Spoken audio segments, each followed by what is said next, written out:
श्री शिवाय नमस्तुभ्यम। गुरुजी पंडित जी प्रदीप मिश्रा जी द्वारा भादों के पावन महीने में करने वाले विशेष उपाय बताए गए हैं, क्योंकि भादों के महीने में ही सभी देवी देवता की आराधना और पूजन होता है। कृष्णा जी, विष्णु जी, महादेव, माँ पार्वती, गणेश जी सभी की आराधना की जाती है। जैसे कि आप सभी को पता है कि भादों के महीने में गणेश जी की स्थापना होती है, भादों के महीने में हरतालिका तीज आ जाती है और भादों के महीने में कृष्ण जी का जन्माष्टमी का महोत्सव भी आ जाता है, यानी कृष्ण जी का जन्म प्रकट उत्सव भी आ जाता है।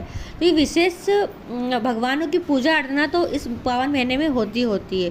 तो गुरुजी पंडित जी प्रदीप मिश्रा जी ने भादों की पंचमी के, भादों की छठ तिथि के और अष्टमी तिथि पर करने वाले कुछ विशेष उपायों की जानकारी दी है। चलिए वीडियो शुरुआत करते हैं। स्वागत है मोदिती ऑफिशियल चैनल पर। अगर आप लोगों ने अभी तक चैनल को सब्सक्राइब नहीं किया है तो प्लीज़ चैनल को सब्सक्राइब कीजिएगा और कमेंट में श्री शिवाय नमस्तुभ्यम हर हर महादेव अवश्य लिखिएगा। पहला उपाय, अगर आपको नहीं पता है तो बता देती हूँ कि भादों के महीने में दही का सेवन नहीं किया जाता है। जी हाँ, दही का सेवन निषेध रहता है। और गुरुजी पंडित जी प्रदीप मिश्रा जी ने एक विशेष उपाय बताया है जो आपको भादों के महीने में दही से करना है। जी हाँ, घर में कोई भी समस्या हो, घर में शुभ कार्य नहीं हो रहा हो, घर में धन संपदा की कमी हो, घर में लड़ाई झगड़े कलेश हो रहा हो, घर की कोई भी समस्या हो, कोई भी दुविधा हो, कोई भी परेशानी हो, इस भादों के महीने में इन विशेष तिथि पर आप किसी भी दिन यह विशेष उपाय कर सकते हैं। आपको लेना है 5 चम्मच दही।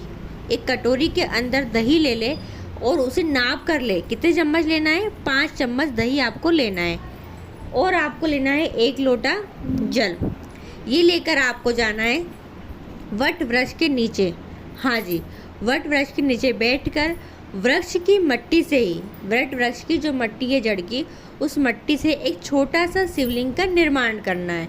यानी कि वट का वृक्ष ढूंढ लेना और जड़ में जो भी मट्टी हो उस मट्टी से आपको छोटा सा शिवलिंग बना लेना है। बनाना कैसे रहता है शिवलिंग? ऐसा नहीं कि मट्टी ली फिर हाथ में लिया फिर हाथ से गोल करे, ऐसा नहीं करना रहता है।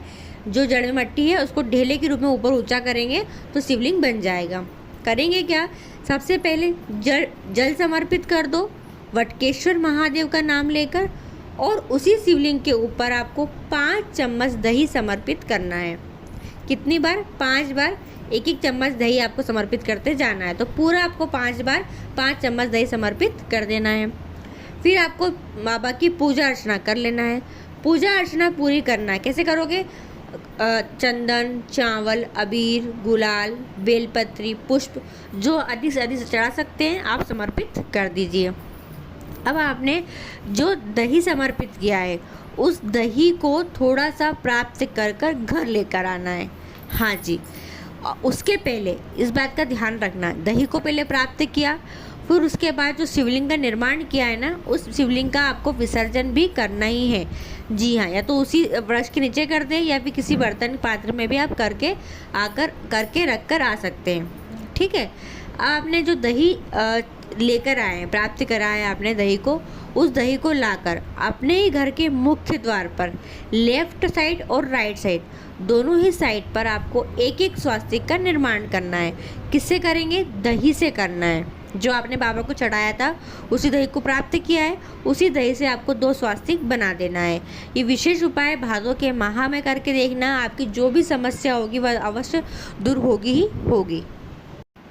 दूसरा उपाय, घर में बहुत ज़्यादा लड़ाई झगड़े कलेश होता है, पति पत्नी विवाद हो रहा है, भाई बहन की नहीं बन रही है, देवरानी जेठानी की नहीं बनती है, सास बहुओं में लड़ाई होती है और बहुत ज़्यादा परेशान रहते हो, लड़ाई झगड़े कलेश से घर में बिल्कुल भी खुशहाली का वातावरण नहीं है, तो आप ये विशेष तिथि में से किसी भी दिन यह उपाय कर सकते हैं। आपको लेना है 1 श्रीफल। ठीक है। उस श्रीफल को आपको आपके पूरे घर में घुमाते हुए बाहर निकलना है।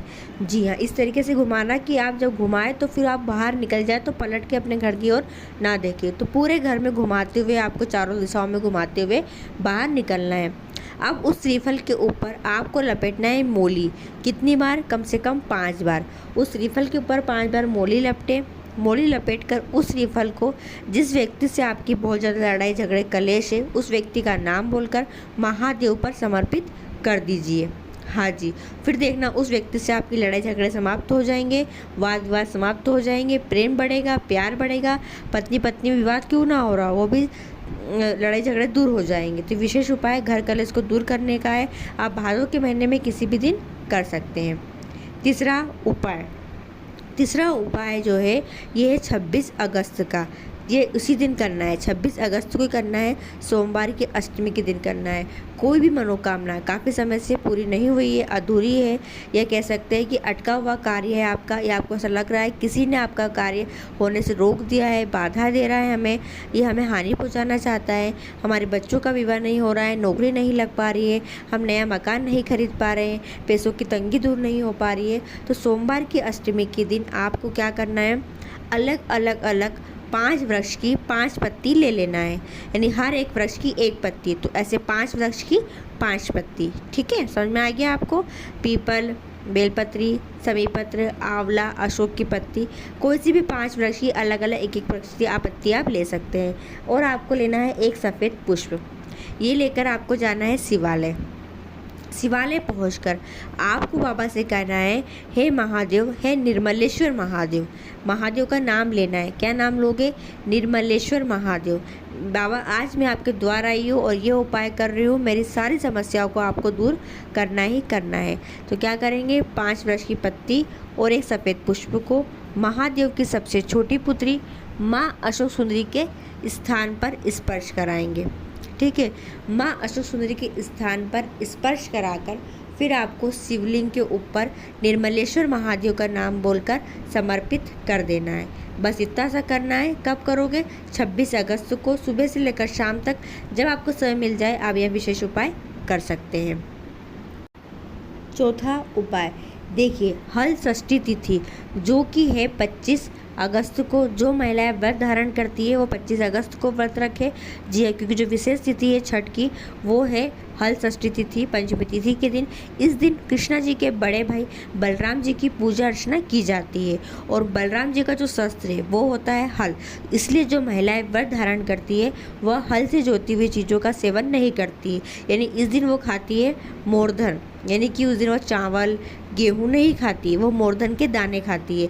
और ये जो व्रत रखा जाता है ये संतान प्राप्ति के लिए, जिन्हें संतान है, जिन्हें पुत्र रत्न की प्राप्ति है, यानी बेटे की लंबी आयु के लिए, दीर्घ आयु के लिए यह व्रत रखा जाता है। और इस दिन पूजा अर्चना करा जाता है। बलराम जी की पूजा अर्चना करने के बाद बेटे को तिलक किया जाता है और बेटे की दीर्घायु की प्रार्थना की जाती है।